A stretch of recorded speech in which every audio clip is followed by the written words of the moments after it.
Hello everyone, welcome to basic Adhyayan. आज हम लोग पढ़ने वाले हैं झारखंड की जनजाति के बारे में।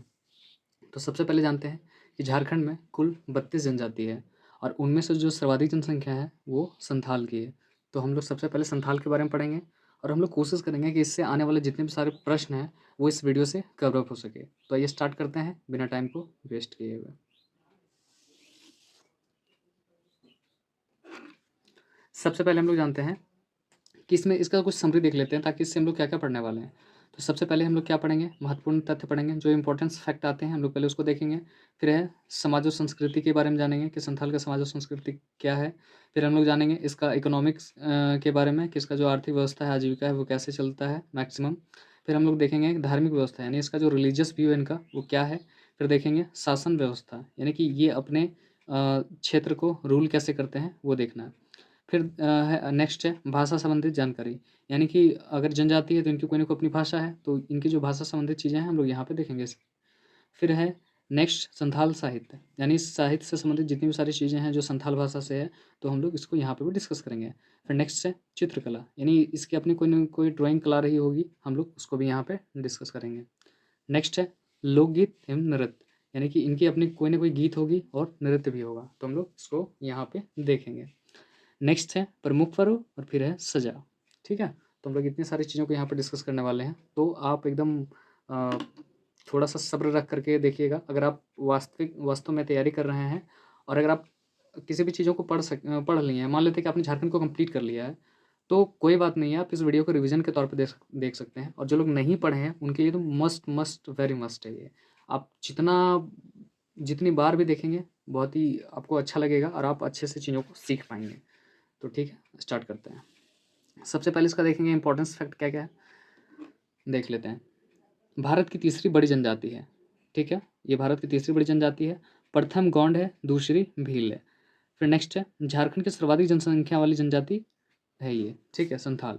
कुल जनसंख्या कितना है, 35% है, 23 लाख। यानी कुल जनजाति का जो 35% है ना, वो है इनकी जनसंख्या। ठीक है, यानी 23 लाख। ये पहले पश्चिम बंगाल में बसे थे जहाँ सौतार कहा जाता था। ठीक है, उसके बाद ये पूर्व मध्यकाल में ये हजारीबाग में बसे तथा ब्रिटिश काल में इनका विस्तार संथाल परगना में हो गया। यानी याद रखिएगा, ये सबसे पहले हजारीबाग में आए थे, उसके बाद संथाल परगना में आए। फिर है सर्वाधिक संकेंद्रण झारखंड के उत्तर पूर्व भाग, जिनमें सर्वाधिक संथाल परगना क्षेत्र में, तथा इन्हीं कारणों से इस क्षेत्र का नाम संथाल परगना पड़ा। यानी सबसे ज़्यादा इनका जो संकेंद्रण है, यानी कि सबसे ज़्यादा इनकी जो जनसंख्या कहाँ पे है, वो है संथाल परगना में। और इन्हीं के नाम पर इस क्षेत्र का नाम संथाल परगना पड़ा, क्योंकि वो जो क्षेत्र है वो राजमहल वाला क्षेत्र आता है। ठीक है, फिर नेक्स्ट है संथाल परगना के अतिरिक्त झारखंड स्थान कहाँ कहाँ पे झारखंड में, हजारीबाग में है। ठीक है, बोकारो है, चतरा है, रांची है, गिरिडीह है, सिंहभूम है। ठीक है, अब इसको मैप में देख लेते हैं हम लोग ताकि चीज़ों को अच्छे से समझ पाएँ। जैसे देख लीजिए, मान लेते हैं ये मैप है। ठीक है, अब ये सबसे पहले कहाँ पे थे, ये इधर थे, पश्चिम बंगाल में थे। पश्चिम बंगाल से ये कहाँ चले गए, पश्चिम बंगाल से ये आए पूर्व मध्यकाल में, ये कहाँ पे, हजारीबाग में आकर के बसे। उसके बाद जब ब्रिटिश काल दौर स्टार्ट हुआ तो वो धीरे धीरे कहाँ पे प्रस्थान कर गए हैं, ये इस क्षेत्र की ओर, यानी ये राजमहल वाले क्षेत्र की ओर। और यहाँ पे ही इस क्षेत्र को ही कहा जाता है संथाल परगना, क्योंकि इनकी अधिकता सबसे ज़्यादा इसी क्षेत्र में हुई, तो इसलिए क्षेत्र को संथाल परगना कहा जाता है। ठीक है, अब देखिए इनके अलावा ये कहाँ कहाँ पे झारखंड में, ये चतरा में है, गिरिडीह में है, बोकारो में है, रांची में है, और ये सिंहभूम वाला जो क्षेत्र है, यानी पूर्वी सिंहभूम और पश्चिमी सिंहभूम, और यहाँ पे है। और उसके बाद ये इस तरीके से पूरे के पूरे झारखंड में नहीं है, सिर्फ ये पूर्वी और उत्तरी वाला भाग में है। यानी ये वाला झारखंड का पूर्वी वाला भाग है, ये वाला एरिया जितना सब पूर्वी वाला भाग है, और ये वाला उत्तरी वाला भाग है, तो झारखंड के उत्तर पूर्व में है। ठीक है, आप समझ चुके होंगे। नेक्स्ट देखते हैं, इनकी जो जनजातीय संबंध है वो किससे है, प्रोटोस्टलाइड प्रजाति से। इनकी जो जनजातीय संबंध है प्रोटोस्टलाइड से, और प्रजाति और भाषाई दृष्टि से आते हैं ऑस्ट्रिक समूह में। ठीक है, हम लोग नेक्स्ट देखते हैं। अब हम लोग देखते हैं इनके समाज और संस्कृति के बारे में। ठीक है, संथालों को 4 हडों में यानी 4 वर्गों में बांटा जाता है। हडों को वर्ग बोलते हैं, में विभाजित किया जाता है। तो पहला है किस्कू, दूसरा है मुर्मू, तीसरा है सोरेन और चौथा है मरूडी। जो किस्कू वर्ग होते हैं वो राजा कहलाते हैं, जो मरूडी वर्ग होते हैं वो पुजारी कहलाते हैं, जो सोरेन वर्ग होते हैं वो सिपाही कहलाते हैं। सॉरी, ये मुर्मू था, मुर्मू वर्ग पुजारी कहलाते हैं। जो मरूडी वर्ग होते हैं वो कृषक कहलाते हैं। ठीक है, अब ये देख लिया। अब इनका देखना है कि गोत्र की जो संख्या है वो 12 है। कौन कौन सा है, जैसे जिनमें ये जो था इनका जो हर्ड था यानी वर्ग था वो वर्ग पे ही आधारित है, कुछ कुछ अलग भी ऐड किया गया है, जैसे हंसदा हो गया, ठीक है, मुर्मू हो गया, किस्कू हो गया, हेम्ब्रम हो गया, सोरेन हो गया। और ये प्रमुख हैं, बाकी और भी सारे हैं, लेकिन टोटल गोत्र कितने हैं, 12 हैं। ठीक है, हम लोग फिर देखते हैं आगे। अंतर्जातीय विवाही समूह है, सौगोत्री वर्जित है, यानी कि अगर किस्कू है तो किस्कू से शादी नहीं करेंगे, ये किस्कू हेम्ब्रम से करेंगे, यानी एक गोत्र में शादी नहीं होगा, ये अलग अलग गोत्र में होगा। ठीक है, अब देखते हैं बाल विवाह का प्रचलन नहीं है, यानी कि बहुत सारे जनजाति ऐसे हैं जहाँ पे बाल विवाह है, बट यहाँ पे बाल विवाह का प्रचलन नहीं है। अब देखते हैं विवाह का नाम है, तो देखते हैं कितने प्रकार के विवाह हैं, 8 प्रकार के विवाह हैं। कौन कौन सा है, क्रिंग बापला, क्रिंग बापला का मतलब होता है जो मध्यस्थ के माध्यम से तय होता है और जिसमें माता पिता की भी मर्जी होती है। फिर नेक्स्ट होता है घर की जमाई, घर की जमाई, घर की जमाई के मतलब इसको घर जमाई को बोलते हैं कि अगर मान लेते कोई लड़की का भाई नहीं है, सिर्फ लड़की है, तो वो क्या करते हैं कि जो लड़का होता है लड़की के घर में ही जाके रहने लगता है, उसको घर जमाई बोलते हैं। ठीक है, नेक्स्ट है निर्बोलक बापला, निर्बोलक बापला का मतलब होता है कि लड़की जो है हठपूर्वक लड़के के घर में जाकर रहने लगती है कि नहीं हम आप ही से शादी करेंगे, आप ही के घर में रहेंगे। फिर नेक्स्ट है इतुत बापला, किसी अवसर पर पसंद को सिंदूर मतलब देना, यानी किसी अवसर पर किसी लड़की को जो पसंद करता है लड़का उसको सिंदूर देना, ये इतुत बापला कहलाता है। सांगा बापला क्या है, सांगा बापला है विधवा विवाह, यानी विधवा का जो दोबारा विवाह किया जाता है उसको सांगा बापला कहते हैं। फिर नेक्स्ट है सेवा बापला, यानी लड़का जो है ना वो लड़की के घर में जाकर के रहता है, उनके माँ बाप को सेवा करता है, उसको कहा जाता है सेवा बापला। अब नेक्स्ट देखते हैं सजा। अब सजा में क्या क्या दिया जाता है, बिटलाहा लगाया जाता है। बिटलाहा क्या है, ये निषिद्ध यौन संबंध है। ठीक है, यानी अगर किसी के साथ में किसी व्यक्ति का निषिद्ध यौन संबंध है तो उसको बिटलाहा लगाया जाता है, यानी इसका मतलब है कि समाज से बहिष्कृत कर दिया जाता है और सामूहिक भोज करने पर और क्षमा ना करने पर उनको साथ मिलाया जाता है। ठीक है, नेक्स्ट है महत्वपूर्ण शब्द देख लेते हैं हम लोग कुछ कुछ। युवाग्रह, युवाग्रह कहा जाता है घोटुल को। ये युवाग्रह क्या होता है, युवाग्रह का मतलब होता है कि जब बच्चे चीज़ों को समझने लगते हैं, धीरे धीरे किशोरावस्था की ओर जाते हैं और उस समय जब उनको चीज़ें समझने लगती है तो उस समय उसको एक जिस तरीके से मदरसा होता है, संस्कृत विद्यालय होता है, उस तरीके से संथाल में भी होता है कि युवाग्रह है जिसका नाम होता है घोटुल। जैसे वो मदरसा कहा जाता है, संस्कृत विद्यालय कहा जाता है, उसी तरीके से यहाँ पे है घोटुल।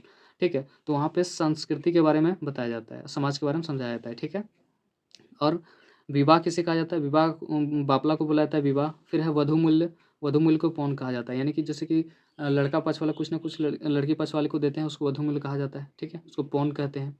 फिर आता है गांव, गांव को आतो कहता है। फिर आता है ग्राम प्रधान, ग्राम प्रधान को मांझी कहा जाता है। ग्राम प्रधान का मतलब आमतौर पर जैसे मुखिया कहते हैं, तो मुखिया का मतलब यहाँ पे एक पंचायत का हो गया, बट यहाँ पे सेंस है मुखिया का कि सिर्फ एक गाँव का, सिर्फ एक गाँव का जो प्रधान होता है उसको क्या कहते हैं, मांझी कहते हैं।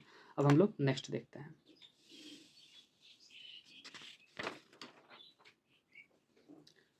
फिर है आर्थिक व्यवस्था। इसका आर्थिक व्यवस्था देखते हैं। संथाल मुख्यतः खेतीहर होते हैं। ठीक है, ये मुख्यतः क्या करते हैं, खेती करते हैं, यानी कि आजीविका जो क्या है खेती है। ये चावल से बनने वाले शराब का सेवन करते हैं जिसे हड़िया कहा जाता है, यानी ये चावल से बनने वाले शराब का सेवन करते हैं जिसको हड़िया कहा जाता है। बुनाई में कुशल होने के कारण कुछ लोग बुनकर होते हैं, यानी कि बुनाई में कुशल होने के कारण जो लोग खेती नहीं करते हैं वो क्या होते हैं, वो बुनकर होते हैं। ठीक है, नेक्स्ट है धार्मिक व्यवस्था। संथालों का प्रधान देवता सिंह बोंगा या ठाकुर है जो सृष्टि के रचयिता माने जाते हैं, यानी कि अधिकतर जो जनजाति है वो सूर्य को अपना देवता मानते हैं। ठीक है, तो नाम अलग अलग है, तो जिनको क्या कहा जाता है, सिंहबोंगा या ठाकुर, जो सृष्टि के रचयिता माने जाते हैं। ठीक है, जिन्होंने इस सृष्टि को बनाया है, इनकी दृष्टि से यही है। दूसरा है प्रमुख देवता मरांगपुरु। ये मुख्यतः पहाड़ को या तो फिर जो मतलब पहाड़ पत्थर जंगल झाड़ को ही बोला जाता है मरांगपुरु देवता। ठीक है, नेक्स्ट है ग्राम देवता। ग्राम देवता कहा जाता है जाहिर एरा को, और निवास स्थान कहाँ पे है, जाहिर थान में, यानी जाहिर थान में रहता है। गृह देवता को कहा जाता है ओड़ाक बोंगा। धार्मिक प्रधान कहा जाता है नायके को, यानी कि जो गांव में होता है कि सिर्फ धर्म से जिस तरीके से मुखिया होता है ना, उस तरीके से एक और प्रधान होते हैं जो धर्म से संबंधित जानकारी देते हैं या तो फिर उनके बारे में बताते हैं कि आगे कौन सा पूजा करना है, क्या करना है, उसको नायके बुलाया जाता है। पर संथाल में स्त्रियाँ जो है ना जादू टोना विशेषज्ञ मानी जाती है कि ये जादू टोना जानती है। संथाल में शव जलाने तथा दफनाने की भी परंपरा है, लेकिन जो आदिवासियत होते हैं यानी सॉरी जो ईसाइयत होते हैं, तो आदिवासी वैसे लोग जो ईसाई को मानते हैं संथाल संथाल वो क्या करते हैं कि अनिवार्य रूप से दफनाते हैं। ठीक है, अब नेक्स्ट देखते हैं शासन व्यवस्था।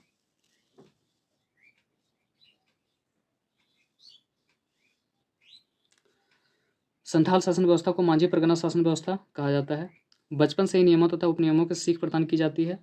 शासन व्यवस्था सौरिया पहाड़ी से लिया गया है, यानी शासन व्यवस्था किससे लिया गया, सौरिया पहाड़ी से लिया गया है, जिनकी शासन व्यवस्था अत्यंत लोकतांत्रिक थी। अब ये देखेंगे कैसे लोकतांत्रिक थी आगे। ठीक है, इस व्यवस्था में महत्वपूर्ण पद तथा संगठित करने के नियम सृजित किए गए हैं। यानी कि इस व्यवस्था के तहत बहुत सारे नियम बनाए गए हैं और कुछ कुछ पद बनाए गए हैं ताकि समाज को अच्छे से चला सके। ठीक है, तो पहला है मांझी। प्रत्येक गांव में एक प्रधान होता है जो क्या कहलाता है? मांझी। हम लोग पहले भी देखे थे, जो महत्वपूर्ण वर्ड था उसमें। यह गांव के शासन व्यवस्था को चलाता है, जिनमें सामान्य समस्याओं का निपटारा करता है, जैसे तलाक, लगान, जमीन जायदाद, आपसी झगड़े इत्यादि। यानी इससे जो सामान्यतः जो चीज़ें होती है उसको ये क्या करते हैं? निपटारा करते हैं। कौन? ये मांझी। हम लोग नेक्स्ट देखते हैं, जोग मांझी। मांझी का सहायक होता है, सलाह देना, विवाह संबंधी मामला सुलझाना। यानी किसी भी तरीके का बात हो गया गांव में, जैसे विवाह से रिलेटेड हो गया, क्या करना है, नहीं करना है, कैसे करना है, वो सारा का सारा सलाह कौन देता है? जोग मांझी। ठीक है, ये क्या होता है? ये कौन होते हैं? ये होते हैं मांझी के सहायक। नेक्स्ट है जोग प्राणी। जोग मांझी के अनुपस्थित में उनका दायित्व संभालना, यानी जैसे जब जोग मांझी नहीं है तो उनका दायित्व को कौन संभालते हैं? जोग प्राणी। ठीक है, फिर नेक्स्ट है भगदो प्रजा। झगड़ों को निपटाने में गांव के वरिष्ठों से विचार विमर्श, यानी कि जो गांव के बुजुर्ग लोग होते हैं उनसे जो मतलब विचार विमर्श किया जाता है कि ये जो झगड़ा है इस किस तरीके से उसको निपटाया जाए, इसके लिए क्या किया जाए, तो उसको क्या कहा जाता है? भगदो प्रजा। नेक्स्ट है प्राणिक या तो प्रमाणिक। ठीक है, मांझी की अनुपस्थिति में कार्यों का संचालन करना कौन करता है? ये प्राणिक करता है या प्रमाणिक करता है? इसको उप मांझी भी कहते हैं। ठीक है, नेक्स्ट है गुड़ैत। मांझी का सचिव, ये कौन होता है? ये मांझी का सचिव होता है। उत्सव या कार्यक्रम की जानकारी पहुंचाना, ग्रामीणों को एक स्थान पर एकत्रित करना, गांव से संबंधित सूचना एकत्रित करना, ये किनका काम होता है? ये गुड़ैत का काम होता है। ठीक है, कि किसी भी तरीके का उत्सव हो रहा है या कोई कार्यक्रम है गांव में, तो सब चीज़ों के बारे में और गांव से संबंधित कोई भी जानकारी है तो उसके बारे में और इकट्ठा करना किसका काम होता है? गुड़ैत का काम होता है। ठीक है, नेक्स्ट है लाशे टंगाए। लाशे टंगाए क्या है? ये गांव के प्रहरी के रूप में काम करता है, यानी कि गांव का जो जैसे होता है ना कि रक्षक के रूप में, गार्ड के रूप में, वो किसको कहते हैं? लाशे टंगाए को। बाहरी आक्रमण से सुरक्षा प्रदान करता है। ठीक है, नेक्स्ट है चौकीदार। चौकीदार कौन होते हैं? पुलिस की भांति कार्य करता है। कौन? चौकीदार। मांझी के आदेश पर किसी को भी गिरफ्तार कर सकता है। कौन? चौकीदार। फिर आता है परगनित। 15-20 गांवों को आपस में मिलाकर परगना निर्माण होता है, जिसका जो प्रमुख होता है वो कौन होता है? वो परगनित होता है। इसका प्रधान कौन होता है? परगनित होता है। ठीक है, फिर नेक्स्ट देश मांझी या मोड़े मांझी। परगनित का सहायक होता है। ये जो परगनित होता है 15-20 गांव का मालिक जो होता है, इसका सहायक कौन होता है? देश मांझी होता है या मोड़े मांझी होता है। ये 5 से 8 गांव का मालिक होता है, यानी 5 से 8 गांव का प्रधान होता है। ठीक है, जैसे कि अगर कोई मामला है तो मांझी के पास गया, ये नहीं सुलझा पाया तो देश मांझी के पास जाएगा। अगर ये भी नहीं सुलझा पाएगा तो परगनित के पास जाएगा। अगर ये भी नहीं सुलझा पाया तो लास्ट में अंतिम जी कहाँ पे जाता है? ये दिशुम परगनित के पास जाता है। ठीक है, और इसीलिए हम कह सकते हैं कि यह जो व्यवस्था है संथाल की, वो क्या है? वो लोकतांत्रिक व्यवस्था है। ठीक है, हम लोग नेक्स्ट देखते हैं दिसुम परगना। परगनेट से उच्च स्तर पर अवस्थित होता है, ये सभी क्षेत्रों में नहीं पाया जाता। बेसिकली बेसिक सी बात है कि अगर ये इससे परगनेट से भी ऊपर होता है तो बहुत ही कम होते होंगे या सभी क्षेत्र में नहीं होते होंगे। ठीक है, उसको दिसुम परगना कहते हैं। अब नायके, गांव का धार्मिक प्रधान होता है, उसको नायके बोला जाता है। धार्मिक अपराधों पर फैसला यही करता है, यानी कि किसी भी धर्म से रिलेटेड कोई हो गया कि देवी देवता के बारे में कोई कुछ बोला, कोई कुछ कहा, या कहाँ पूजा करना है, क्या करना है, नहीं करना है, वो सभी चीज़ों का जो काम करता है वो कौन करता है? नायके करता है। ठीक है, गांव का धार्मिक प्रधान। फिर आता है कुड़ाम नायके। उप नायके की भांति काम करता है। ठीक है, गांव के बाहर बाहर देवी देवताओं का पूजा करता है, यानी गांव के बाहर कौन करता है? कुड़ाम नायके, और गांव के अंदर कौन करता है? नायके। इसमें एक पॉइंट है और हम लोग को जानना, भगदो प्रजा को छोड़कर सभी को भूमि दी जाती है, यानी जितने भी सारे आप यहाँ पे पद देखे हैं सभी को कोई ना कोई ज़मीन दी जाती है, ताकि ताकि वो भी अपना जैसे कि सामाजिक के साथ साथ में वो भी अपना जीवन गुजर बसर कर सके उसके लिए। लेकिन यहाँ पे भगदो प्रजा प्रजा जो बुजुर्गों के साथ में बात करके जो मतलब किसी भी झगड़े का निपटारा किया जाता था, उसको जो है ना उन लोगों को ज़मीन नहीं दी जाती है। ठीक है, तो हम लोग आगे नेक्स्ट देखते हैं। नेक्स्ट है सज़ा। सज़ा में हम लोग बिटलाहा के बारे में वहाँ पे जाने थे कि शासन व्यवस्था की सबसे कठोर सज़ा है ये। कौन? बिटलाहा। यौन अपराध पर लगाया जाता है, सामाजिक बहिष्कृत कर दिया जाता है, क्षमा न करने पर पूरे गांव को जाति भोज देने पर समाप्ति का भी प्रावधान, ये हम लोग पहले भी जान चुके हैं। दूसरा है करेला दंड। ये सबसे हल्का दंड होता है और ये 5 रुपये से लेकर के 150 रुपये तक लगाया जाता है। ठीक है, फिर नेक्स्ट है भाषा संबंधित जानकारी। संथाली अपनी भाषा को हॉड रोड अर्थात हॉड लोगों की बोली कहते हैं, यानी ये अपनी भाषा को क्या कहते हैं? हॉड रोड। ठीक है, संथाली भाषा 2 प्रकार का है, एक शुद्ध संथाली है और एक मिश्रित संथाली है। संथाली भाषा को 2004 में संविधान के 8वीं अनुसूची में शामिल किया गया है। यानी कब शामिल किया गया है? 2004 में। किसमें किया गया है? 8वीं अनुसूची के अंतर्गत में शामिल किया गया है। शामिल करने के लिए 92वां यानी 92वां संविधान संशोधन 2003 में पारित किया गया। 8वीं अनुसूची में शामिल झारखंड की एकमात्र क्षेत्रीय भाषा, ये याद रखिए, ये बहुत इंपॉर्टेंट है। यानी कि 8वीं अनुसूची में शामिल झारखंड की एकमात्र क्षेत्रीय भाषा क्या है? वो है संथाली। संथाली भाषा की लिपि पंडित रघुनाथ मुर्मू द्वारा ऑल चिक लिपि 1941 में आविष्कार किया गया था। यानी कि कब किया गया था संथाली भाषा का लिपि? 1941 में। इन्होंने किया था? ये रघुनाथ मुर्मू किए थे, ठीक है। और क्या नाम है लिपि का? ऑल चिक, ठीक है। फिर हम लोग आगे देखते हैं। संथाल साहित्य अत्यंत समृद्ध साहित्य है। ये अधिकांश कहानी जंगली पशु को प्रस्तुत करते हुए है। यह भाषा का संबंध ऑस्ट्रिक या आग्नेय भाषा परिवार से है, ठीक है। यह भाषा का जो संबंध है वो ऑस्ट्रिक या आग्नेय से है। संथाल प्रथम बुक प्रकाशन कब किया गया था? 1852 में। क्या नाम था इसका? An introduction to the Santhal language, ठीक है। An introduction to the Santhal language. Santhali भाषा का प्रथम व्याकरण 1837 में L.O. स्क्रैप्सरूड ने द्वारा the grammar of the Santhali language दिया था, ठीक है। फिर 1899 में कैपवेल द्वारा Santhali English and English Santhali शब्दकोश दिया था। फिर 1936 में पाल जुझार सोरेन की मौलिक कविता संग्रह जो था ओनाडेह बाहा डालवा का प्रकाशन किया था। फिर संथाल प्रथम उपन्यास हाड़म वाक आतो यानी हड़मा का गांव, ठीक है। ये लिपि जो था जो लिखा गया था वो रोमन लिपि में प्रकाशित किया गया था 1946 में। उपन्यासकार थे आर कार्टियर्स, ठीक है। दूसरा उपन्यास मोहिला चेचे दाई यानी अध्यापिका महिला, ठीक है। उपन्यासकार थे इसके ननकू सोरेन, ठीक है। फिर है देवनागरी लिपि में संथाली का प्रथम काव्य संग्रह कुकुम सोपन बाल किशोर साहू द्वारा लिया गया, ठीक है। प्रथम साहित्यिक नाटक जो था विदु चांदन रघुनाथ मुर्मू द्वारा पहली बार 1942 में उड़िया में प्रकाशन किया गया था। प्रथम समाचार पत्र जो है होड़ संवाद था। संपादन 1947 में डोमन साहू समीर द्वारा किया गया था, ठीक है। फिर 1951 में संथाली प्रवेशिका डोमन साहू समीर द्वारा किया गया था। फिर है केवल सोरेन द्वारा किया गया था हिंदी संथाली कोश। फिर 1953 में शारदा प्रसाद किसको द्वारा किया गया था? भोरका इम्पिल, जो देवनागरी में 4141 कविता था, ठीक है। 1953 में डोमन साहू समीर द्वारा दिशोम बाबा यानी अर्थ इसका है राष्ट्रपति, जो देवनागरी लिपि में छंद रूप में था, ठीक है, किया गया था। और संथाली लोकगीत है ये, ठीक है। अब हम लोग आगे नेक्स्ट। प्रमुख पर्व क्या है? बा पर्व। तो बा पर्व किसको बोला जाता है? सरहुल को बोलता है, ठीक है। तो सरहुल को अलग अलग नाम से भी अलग अलग जनजाति अपने हिसाब से नाम उन लोग रखे हैं। तो यहाँ सरहुल को ये क्या बोलते हैं? संथाल बा पर्व, ठीक है। यह चैत्र यानी चैत्र माह के शुक्ल पक्ष के तृतीया को मनाया जाता है। यह पर्व में चावल और मुर्गी का मांस मिलाकर सूड़ी नामक खिचड़ी बनाई जाती है, ठीक है। प्रकृति से संबंधित त्यौहार है, फूलों का त्यौहार है, ठीक है। इस समय साल पर नए फूल खिलते हैं, ठीक है। पाहन या पुरोहित द्वारा सड़ना, या सड़ना का मतलब होता है सखुए का जो कुंज होता है, ठीक है, की पूजा की जाती है। सरहुल फूल का विसर्जन स्थल जो कहलाता है वो गड़ीवा कहलाता है। यानी कि सरहुल फूल का जो है ना कि जो विसर्जन स्थल है वो गड़ीवा कहलाता है। अब आता है एरोक। आषाढ़ महीने में बीज बोते समय मनाया जाने वाला त्यौहार एरोक कहलाता है। फिर आता है नेक्स्ट हरियाड़। धान में हरियाली आने पर अच्छी फसल के लिए सावन माह में मनाया जाता है। फिर नेक्स्ट है साकरात। घर परिवार की कुशलता के लिए पुष माह में मनाया जाने वाला पर्व है। नेक्स्ट है बाहा पर्व। याद रखिएगा बाहा पर्व और बा पर्व में बहुत अंतर है। फागुन माह में शुद्ध जल से खेली जाने वाली होली वो क्या कहते हैं? बाहा पर्व कहते हैं। नेक्स्ट है अन्य पर्व में क्या क्या है? जैसे बहुत सारे अन्य पर्व हैं।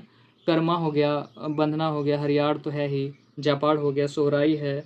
इस तरीके से बहुत सारे त्यौहार हैं। और एक इंपॉर्टेंट बात याद रखिएगा, इन लोगों को जो त्यौहार स्टार्ट होता है ना वो आषाढ़ में स्टार्ट होता है, ठीक है। अब आइए हम लोग आगे नेक्स्ट देखते हैं। अब है चित्रकला। चित्रकला में क्या है? जादू पाटिया चित्रकारी है। यानी जादू का मतलब होता है चित्रकार और पाटिया का मतलब होता है कागज या कपड़ा के छोटे छोटे टुकड़े, ठीक है। इसे संथाली भाषा में जादू कहा जाता है। इसमें बाघ देवता और जमीन के बाद के दृश्यों का चित्रण किया जाता है, ठीक है। अब हम लोग इसमें देख लिए, देखिए ये संथाल का जो त्यौहार था ना वो मैक्सिमम क्या अप्रोक्स सभी त्यौहार जो है वो प्रकृति से संबंधित ही है। और जिसमें मतलब जैसे फूल खिला, धान हरियाली, उनमें हरियाली आ गया, सबसे रिलेटेड है। ये चित्रकला भी है, वो क्या है? ये भी प्रकृति से संबंधित, जैसे बाघ का चित्र हो गया, और भी जंगली जानवर का चित्र हो गया, तो इस तरीके से है। फिर नेक्स्ट लोकगीत है नृत्य, इसको दौड़ जिसको विवाह की कहते हैं, विवाह संबंधी गीत है, वीर सोरेन जंगल के गीत है। और बाकी जो भी चीज़ें इसमें बची हुई रह गई है, यानी कुछ कुछ पॉइंट होगा जो अलग अलग से कहीं हम लोग पढ़ेंगे, तो वो सारी जो चीज़ें हैं वो हम लोग नेक्स्ट बार डिस्कस करेंगे। बट अगर ये वीडियो आप लोगों को अच्छी लगे तो प्लीज़ कमेंट करिएगा, लाइक करिएगा और चैनल को सब्सक्राइब करिएगा, और ताकि मुझे मोटिवेशन मिलता रहे और मैं आगे नेक्स्ट वीडियो को का भी प्रिपेयर कर सकूँ। ठीक है, तो थैंक यू सो मच। अगर आपने कंटिन्यू वीडियो को देखा और इतनी देर तक देखा है तो